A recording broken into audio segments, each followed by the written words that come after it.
time to go abroad and spend this hour with Yoichi Shimatsu, who has been heroically pushing into areas that few dare to go anymore from the beginning. There is a noticeable quiet in Japan since the so-called secrecy law was passed by the Abe regime. Secrecy to protect the nuclear power industry, of course.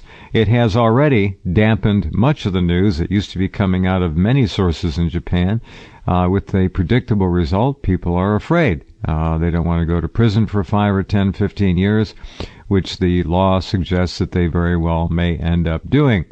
There are good developments over here in terms of information, however. We are doing our best, of course, around the clock for you and have been since 3/11 of 11.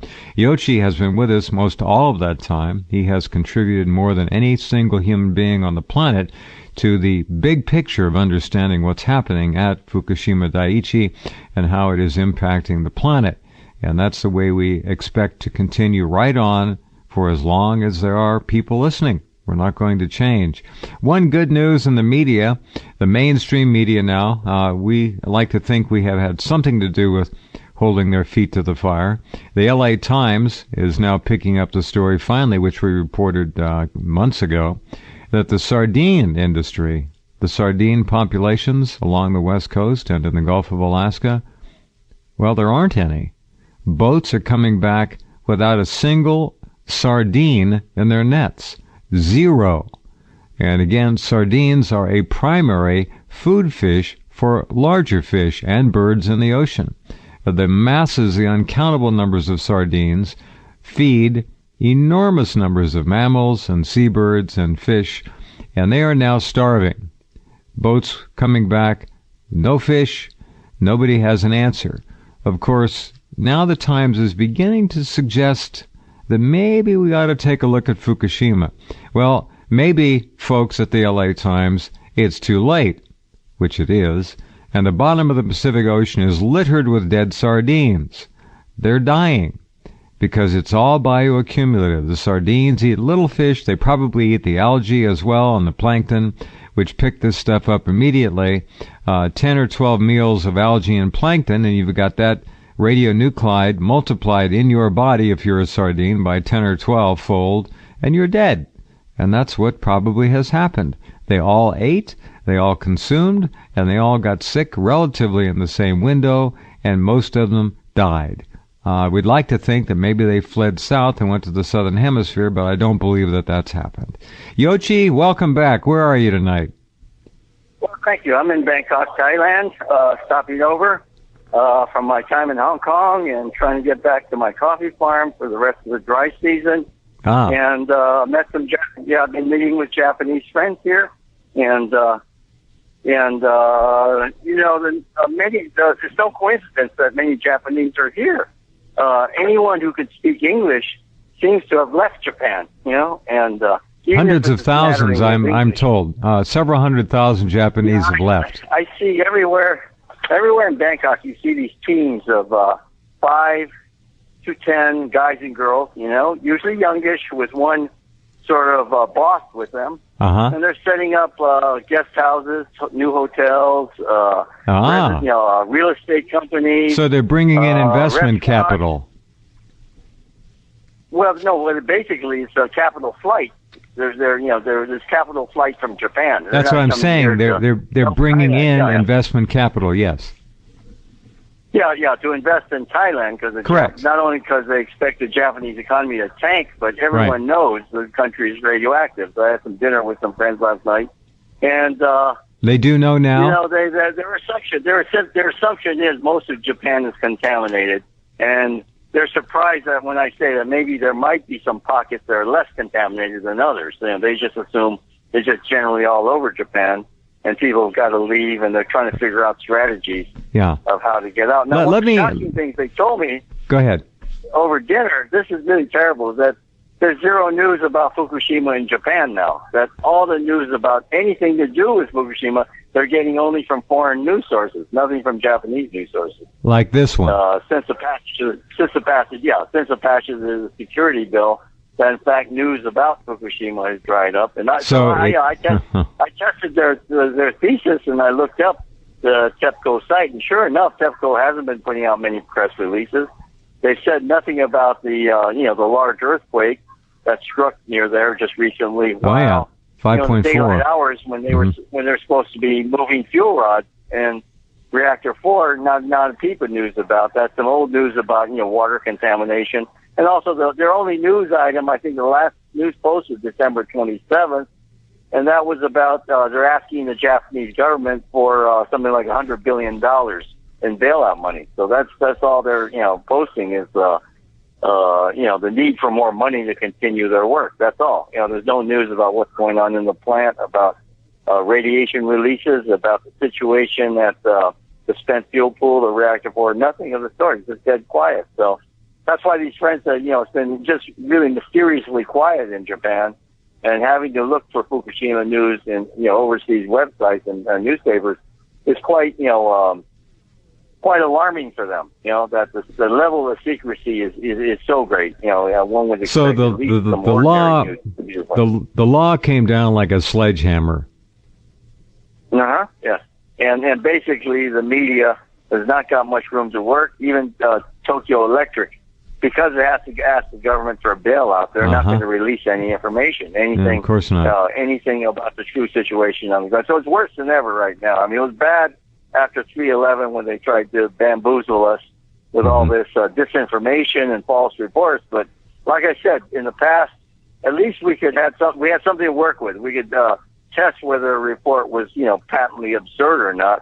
Right now, without any news reportage, any news releases, there's nothing to test, basically. There's nothing to challenge. So that's the situation now. Now, what you were saying about the sardines, yeah, I mean, we've been monitoring the situation. As you know, I've been taking radiation readings on both sides of the Pacific. Long ago predicted a massive kill-off. The kill-off has obviously occurred. I've even reported on the push of sardines when last June, July, when I was on the West Coast, down south, if you recall, San Onofre. Yeah. I talked to a fish and wildlife officer who talked about there was going to be a huge. Well, first of all, I talked to local bait shops there who said, yeah, everything's okay with sardines so far. And then the fellows from down south, San Diego area, were telling me there's going to be a big push of warm water coming up as usual in the summer, and sardines will be plentiful, no problem right now. But since then, there's been this enormous this incident of all the sardines congregating in Monterey Bay, and I assume many other bays along the coast, to escape whatever is out there in the Pacific. They're followed by all the sorts of animals, fish and sea mammals that feed on sardines, so I had to follow them in. So now we're hearing about a wipeout at sea, that there's nothing there. Well, again, if the sardines are gone, and they are gone, you got boats in Alaska, both off California as well, coming back with no catch. There are no sardines. That means the entire food chain, the entire chain of sea life has been crippled, if not terminally destroyed by this. We don't know yet. Well, absolutely. Sardines are a fundamental part of the base, the foundation for the entire food You chain cut out that leg and the whole building will come down. Yeah. Yeah, they're probably indicative. Whatever is affecting the sardines is affected, invertebrate like squid, herring, other. How can it not? Type fish. And every sardine they eat, Yoichi, has already bioaccumulated radionuclides many times over.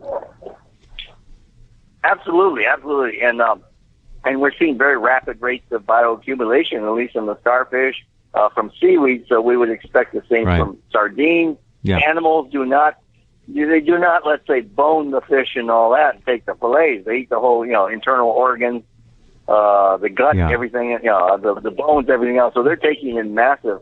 If the sardines do contain cesium and strontium, cesium in the muscle, strontium in the bone, the larger fish and sea mammals are taking just massive amounts. Because, they have to consume deadly doses. They have high metabolic rates. Of course. Yeah, they have high metabolic rates. Yeah. Have to take in fantastic amounts of fish to keep going.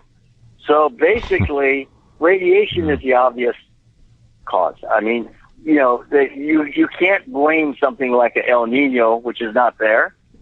The El Nino is not there. It's not there. You can't blame it. If the El Nino was there, we'd be seeing what we call the Pineapple Express, the subtropical moisture train up from the islands and thereabout. We're not seeing that. We're seeing a normal procession of Pacific storms, which are being blocked. I've been sending you pictures, and I'll put them up. Satellites don't lie. These storms run into a wall. We're going to go through the break. This is a major story developing, and I think it has to do with major changes in weather patterns and attempts to artificially prevent these weather patterns from bringing in the worst from Fukushima. The United States federal government has done nothing to inform or alert the public to a potential. They can underplay it as much as they want. They're not saying anything. And we know, and I know, that they're testing the water, they're testing the air, they're testing the rain, the soil, they're testing the animals, the fish, they're testing everything. They're not stupid. They know exactly what's going on, and they're not going to tell us under any circumstances unless it serves their purposes, which I can't imagine it doing at this point. NOAA is supposed to watch over the environment, weather in the broadest sense of the term, meteorology in the broadest protect us, but it's dead silent on the strange activities, not just happening now, as you have pointed out, for the past more than a month, inside the mid-Pacific area, but also now in the Atlantic.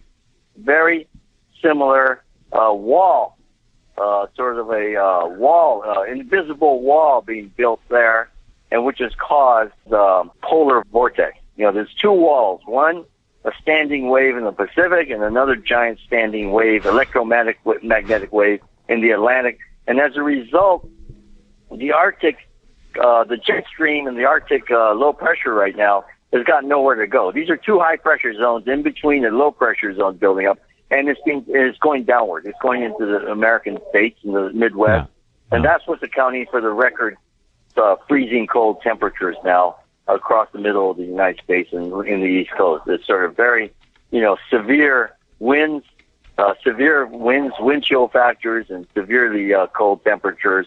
I will be putting up a series of Northern Pacific satellite pictures after the program tonight with a nightly news batch. You'll see it tonight and tomorrow. And you just look at the pictures. They speak for themselves. Watch what happens. A high-pressure system is a round, circulating, clockwise, high-pressure ridge, a blocking ridge of air. Now, how can you see right-angled turns on a circular air mass? You can't. Now, I've got a number of satellite pictures which show perfect 90-degree turns at the boundaries of this high-pressure system, which argues for artificiality immediately. And there's another one with a 45-degree turn. You'll see the pictures. I've had red lines added. So you make up your own minds. Is this an accident of nature that all of a sudden, November and December and into January, no storm systems have gotten through? I don't think so. You take a look and make up your own mind. Now, the other story is... go ahead, Yoichi.